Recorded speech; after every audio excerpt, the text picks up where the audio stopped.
মানব জীবনে এমন অনেক মুহূর্ত আসে যখন আমরা আমাদের ভুল ত্রুটিগুলি উপলব্ধি করি, অনুশোচনায় ভেঙে পড়ি এবং পরম করুণাময় আল্লাহর দরবারে ক্ষমা প্রার্থনা করি। এই অনুতাপ ও ফিরে আসার অনুভূতিকে ইসলাম অত্যন্ত গুরুত্বের সাথে দেখেছে এবং আমাদের জন্য শিখিয়ে দিয়েছে কিছু হৃদয়স্পর্শী ও গভীর তাৎপর্যপূর্ণ দোয়া। এর মধ্যে অন্যতম হল রব্বানা জলামনা আনফুসানা। এই দোয়াটি কোরআনের সূরা আরাফের ২৩ নং আয়াতে উল্লেখিত এবং আদম আলাইসাল্লাম ও হাওয়া আলাইসাল্লামের দোয়া নামে পরিচিত। আজকের ভিডিওতে আমরা রব্বানা জলামনা আনফুসানা দোয়াটির গুরুত্ব, প্রেক্ষাপট এবং শিক্ষা নিয়ে আলোচনা করব ইনশাআল্লাহ।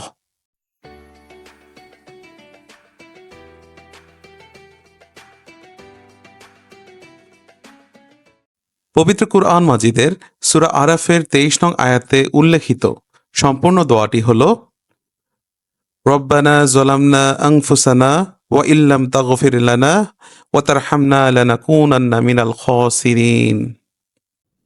অর্থ: হে আমাদের প্রভু, আমরা নিজেদের প্রতি অন্যায় করেছি। যদি আপনি আমাদের ক্ষমা না করেন এবং দয়া না করেন, তবে আমরা অবশ্যই ক্ষতিগ্রস্তদের অন্তর্ভুক্ত হয়ে যাব।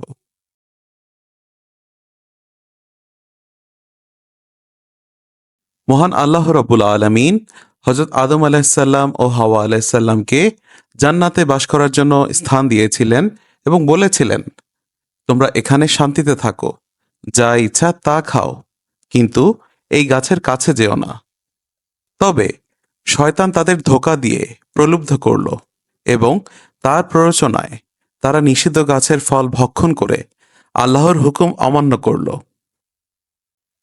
এই অন্যায়ের পর আদম আলাইহিসসালাম ও হাওয়া আলাইহিসসালাম নিজেদের ভুল বুঝতে পারলেন। তারা গভীর অনুশোচনায় আল্লাহর কাছে উক্ত দোয়া পড়ে প্রার্থনা করলেন। আল্লাহ তাদের দোয়া গ্রহণ করলেন এবং ক্ষমাও করলেন। তবে তাদের পৃথিবীতে পাঠালেন যেন তারা নিজেদের ভুল থেকে শিক্ষা নিতে পারে। এই ঘটনাটি আমাদের ভুল স্বীকারের গুরুত্ব এবং আল্লাহর ক্ষমার অসীমতা স্মরণ করিয়ে দেয়।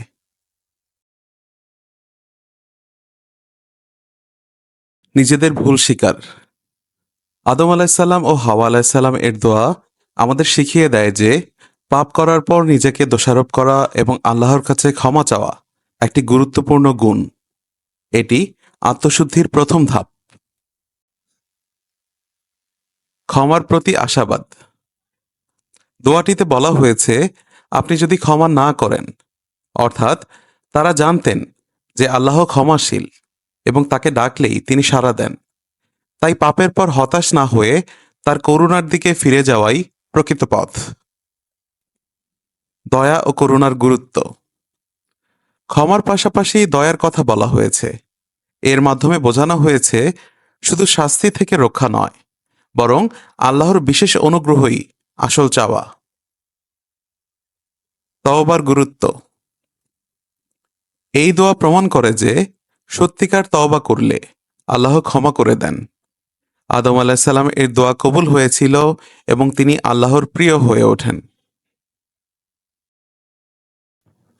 রব্বানা জলামনা আনফুসানা এই দোয়াটি খুবই সহজ, কিন্তু এর অর্থ ও শিক্ষা অত্যন্ত গভীর। এটি আমাদের শেখায় কিভাবে নিজেদের জীবনের ভুলগুলি উপলব্ধি করতে পারি, নিজেকে সংশোধন করতে পারি এবং আল্লাহর করুণার দিকে ফিরে যেতে পারি।